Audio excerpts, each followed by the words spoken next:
The king grumbled. Once again, he was offered an ugly princess to marry. In his first marriage, Francis I, King of France, married Claude of France, daughter of King Louis XII.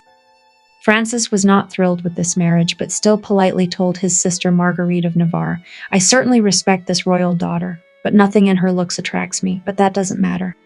However, at the age of 24, the modest and good-natured Queen Claude passed away. She was exhausted by frequent childbirth, or maybe her health was aggravated by syphilis, which she was probably awarded by the king. The second wife of Francis I was Eleanor of Austria, Archduchess of Austria and Infanta of Spain. Eleanor was born in Leuven on November 15, 1498 in the family of Philip I of Castile, Duke of Burgundy, and Joanna of Castile, famed for her madness. From childhood, Eleanor was an enviable bride. She was a valuable commodity in the European marriage market as the granddaughter of the Catholic kings who united Spain. Eleanor actually knew neither her father nor her mother. Joanna the Mad was imprisoned in Tordesillas, where she spent many years until her death in 1555. Eleanor and her sisters, Isabella and Maria, as well as her brother Charles, were raised by their Aunt Margaret of Austria at her magnificent court in Mechlin. All the children received a brilliant education and blossomed through the love of their caring aunt. Ferdinand and Catherine, another brother and sister, grew up in Spain. Eleanor and Charles did not arrive in Spain until 1517. Maximilian I, Eleanor's grandfather, wanted to secure a good future for his granddaughter. He negotiated a marriage with the Tudors, hoping to marry Eleanor to Henry Tudor. In the future, the failed engagement turned out to be more joy than sorrow for Eleanor. Henry married her aunt, Catherine of Aragon, and everyone knows her sad fate. Grooms from Poland were also considered. King Sigismund I was in search of a wife, and somehow it was customary for Polish kings to choose their wives from among Habsburg women. But Eleanor refused. It turned out she was secretly in love with someone else. Eleanor's brother, Charles V, who became Holy Roman Emperor in 1519, had been tutoring his older sister since childhood, and when Eleanor grew up, he also seriously considered her love life. As the closest male relative and ruler, he was responsible for her. Charles accidentally discovered that his 18-year-old sister was carrying on an affectionate correspondence with a cadet, Frederick, the fourth son of Philip of the Palatinate. Charles was angry. After all, there was a huge social gulf between his sister and Frederick. Eleanor nodded obediently with tears in her eyes. She didn't care about the title. The angry brother even made his sister swear that she had not had time to secretly marry Friedrich. The young lovers were forever separated. According to Eleanor's family, she could only become the wife of a crown prince or king. In 1544, though, Frederick became Elector of the Palatinate. Eleanor was used as a marriage pawn. In 1518, she became the wife of the widowed King Manuel of Portugal, nicknamed Lucky. He was 29 years older than Eleanor. Manuel was the husband of her deceased aunts, Isabella of Aragon and Maria of Aragon. Both girls passed away after giving birth. Manuel and Eleanor had two children, the Infante Charles, who died in infancy, and the Infanta Maria, who later became one of the richest princesses, but never married. And in 1521, at the age of 52, Manuel himself died of a fever. Eleanor returned to Spain. Charles again began to look for a suitable groom for his sister. In 1523, Eleanor's engagement to Charles III, Duke of Bourbon, took place. The Holy Roman Emperor hoped by this marriage to cement their alliance against the French king. Charles de Bourbon, deprived of lands and riches in France, looked forward to this marriage. He wanted to get even with Francis. But Eleanor's opinion was not asked. She saw her new fiancé as a man of low birth. And how could Charles V agree to marry the Duke of Bourbon, but oppose marriage to the son of the Elector of the Palatinate?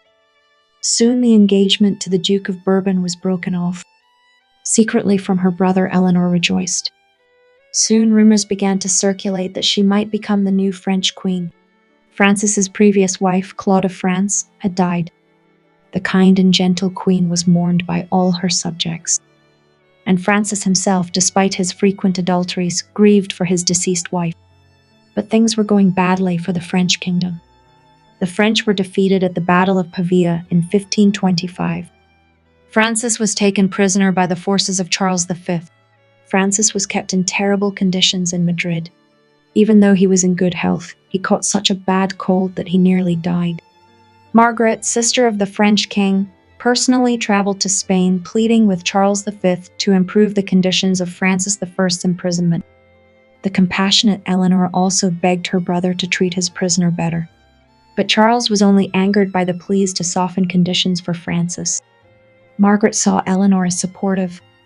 Eleanor was the only one at the Spanish court who showed sympathy for the King of France. For this reason, Marguerite made attempts to befriend the Spanish Infanta. Marguerite colorfully described the character of the kind and romantic Francis, this earthly Apollo, a man of honor with excellent manners. Eleanor painted a fictionalized image of Francis for herself. Not surprisingly, she began to fall in love with him and willingly agreed to the marriage.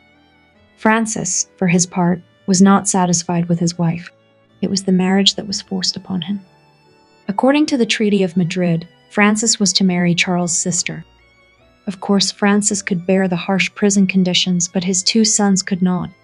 And the more the war between Spain and France continued, the worse the conditions became for the Dauphins of France. Even Charles' wife, the beautiful Isabella of Portugal, interceded for the innocent children. Charles was adamant. Francis shirked his marriage to Eleanor in every possible way. Finally, after the conclusion of the Treaty of Cambrai in August 1529, Francis was still forced to marry a Spanish Infanta, as well as give up Artois and Flanders. His sons were released for a ransom of 2 million écus. The wedding of Francis and Eleanor took place at Roquefort de Marsan in July 1530. Eleanor was crowned Queen of France at the Abbey of Saint Denis on March 5, 1531, and entered Paris in triumph 2 days later. Duke Anne de Montmorency, who supervised the preparations for the coronation, admired the new queen. The French, he said, should thank God for bestowing upon them such a beautiful and virtuous queen.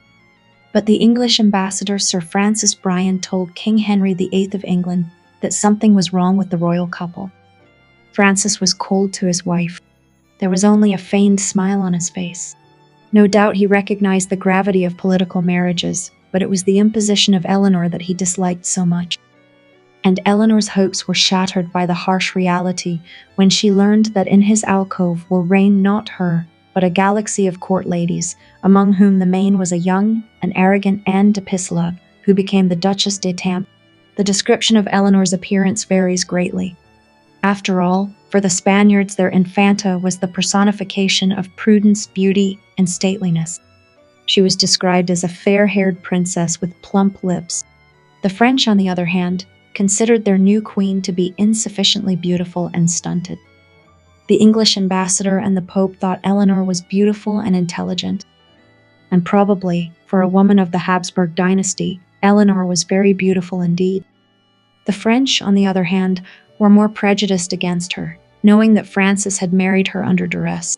Francis very rarely visited Eleanor's bedchamber, a fact that became widely known at European courts. He did not find her attractive and rarely performed conjugal duty. Besides, the king's dynastic question was settled. He had 2 boys. It was rumored that Francis had managed to infect Eleanor with an indecent disease, that is, syphilis, as he had once infected his first wife with it. Eleanor hoped that Francis would change his attitude towards her, but he did not give her a single chance to show herself. Francis was kind and courteous, only in public. Margaret of Navarre said that the queen is very hot in bed and wants too much to be cuddled all the time. But my brother is completely unwilling to spend time with her. Eleanor had virtually no friends at court. Only the king's 2 sons treated her warmly, remembering Eleanor's kindness during their imprisonment. Unfortunately, Francis, the heir to the throne, died suddenly at a young age. Eleanor grieved greatly that she had lost almost her only friend. Court ladies laughed behind the queen's back, and Francis's mother and sister, despite initially warm relations, later favored the royal favorite more. The Duchess d'Etampes acted like a true queen, playing the starring role at all public events. Eleanor realized that she was just a pawn. She was being played all the time.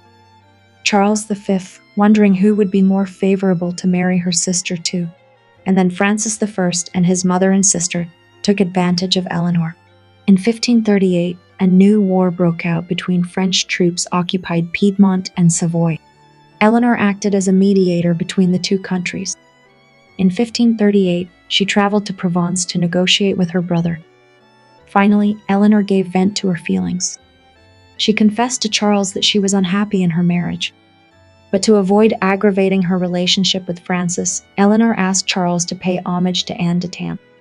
Eleanor was too well-bred, kind, and honest a woman. She was far removed from the world of court intrigue. As a true and legitimate Queen of France, she could, if not return the favor of the king, so at least to distance him from Anne d'Etampes, finding Francis a new favorite.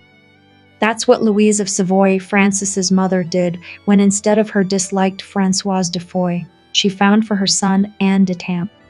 But Eleanor did not. In 1541, several of Eleanor's Spanish ladies were dismissed for slandering the Duchesse d'Etampes.